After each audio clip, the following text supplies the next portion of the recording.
उत्तर प्रदेश में 1991 बैच के आईपीएस अफसर राजीव कृष्णा नए डीजीपी बनाए गए हैं। सब लोग जान चुके हैं, बात पुरानी है। उनके नाम का ऐलान 31 मई की रात को लगभग 8 बजे हुआ। वो कार्यवाहक डीजीपी जो थे प्रशांत कुमार, वैसे तो वो 6 बजे उनको रिटायर हो जाना चाहिए था, लेकिन उन्होंने अंतिम समय तक न चार्ज छोड़ा न आस छोड़ी। अब डीजीपी के जाने और नई डीजीपी बनने के पीछे कुछ कहानी है, इसीलिए मैं इस खबर को लेकर आपके पास आया हूँ। चर्चा यह है कि प्रशांत कुमार के सेवा विस्तार के लिए सरकार ने पूरा मन बनाया था, पूरी कोशिश की थी, इसीलिए ना तो उनकी विदाई परेड हो पाई और ना ही उनका वो जो समारोह होता है मुख्यालय में डीजीपी, वहाँ पर वो गए, ना वो लंच में शामिल हुए। लेकिन जब 31 मई को 7 बज गया और कोई व्यवस्था नहीं बनी, तो फिर राजीव कृष्णा को डीजीपी बनाने का निर्णय हुआ। लेकिन कई नाटकीय घटनाक्रम हुए। सरकार लगातार असमंजस में रही, वेट करती रही।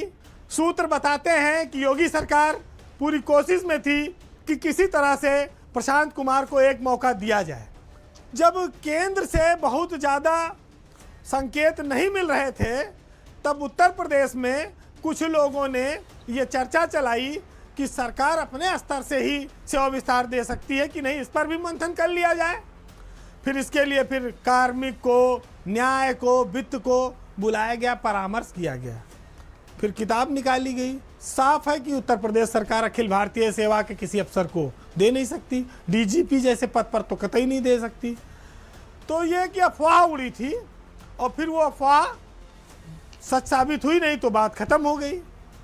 लेकिन जब सरकार को लग गया कि अब प्रशांत कुमार को सेवा विस्तार नहीं मिलेगा, तो ये चर्चा हुई कि किसको नया डीजीपी चार्ज दिया जाए।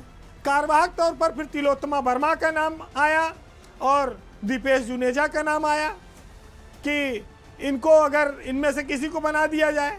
सरकार ने ये मंथन किया कि अब राजीव कृष्णा को ही चार्ज दे दिया जाए। और इस बातचीत में, मंथन में प्रमुख सचिव गृह संजय प्रसाद का बहुत अहम रोल रहा।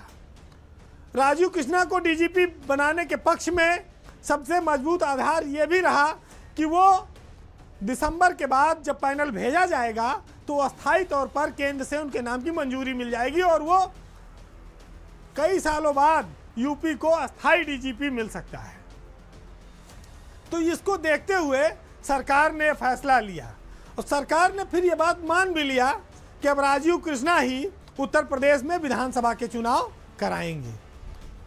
अभी जब दिसंबर का महीना बीत जाएगा तो वो उत्तर प्रदेश में सबसे सीनियर अफसरों में हो जाएंगे, क्योंकि उनसे सीनियर जो लोग हैं उनकी नौकरी 6 महीने से कम बचेगी।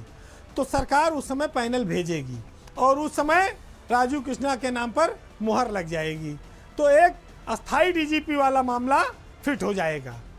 तो आप ये देखिए कि बड़े दुखी मन से प्रशांत कुमार को डीजीपी की कुर्सी से विदा करना पड़ा। तमाम कोशिशें हुई, आधी रात तक हुई। वैसे तो सरकारी नौकरी में जो लोग हैं वो दोपहर के बाद रिटायर माने जाते हैं, लेकिन प्रशांत कुमार 8 बजे रात में रिटायर हुए और उससे पहले वो कोई सुख नहीं ले पाए जैसे डीजीपी के विदाई परेड उरेड का होता था। ले लेते, एक्सटेंशन आता दोबारा ज्वाइन कर लेते, नहीं आता तो घर चले जाते। लेकिन अब असमंजस की स्थिति रही, तो ये डीजीपी को जाने का और नए डीजीपी के बनाने के पीछे 3-4 छोटी छोटी कहानियां चली, जिनसे हमने आपको रूबरू कराया। तो आज के पावर सेंटर में इतना ही। अब आगे बढ़ते हैं, जहां पर ये कहा जाता है कि अफसर आते हैं जाते हैं, लेकिन सबका एक कैरेक्टर होता है। हर व्यक्ति अपनी एक छाप छोड़ के जाता है। तो फिलहाल जो बड़े पदों पर बैठे हुए लोग हैं, उनको इस बात का हमेशा ध्यान रखना चाहिए कि उनकी जवाबदेही सिर्फ सरकार के लिए नहीं, इस प्रदेश के जनमानस के लिए है।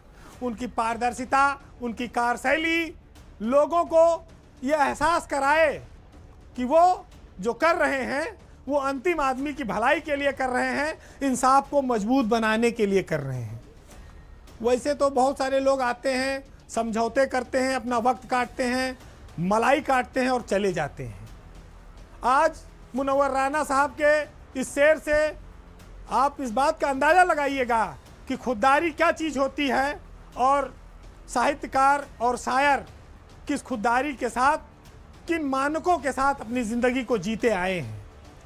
सुनिएगा कि अगर दौलत से ही सबकत का अंदाज़ा लगाते हैं तो फिर ऐ मुफलिसी हम दांव पर कासा लगाते हैं। और उन्हीं को सर बुलंदी भी अता होती है दुनिया में जो अपने सर के नीचे हाथ का तकिया लगाते हैं। और गज़ल की सल्तनत पर आज तक कब्जा हमारा है, हम आज भी अपने नाम के आगे राना लगाते हैं। नमस्कार।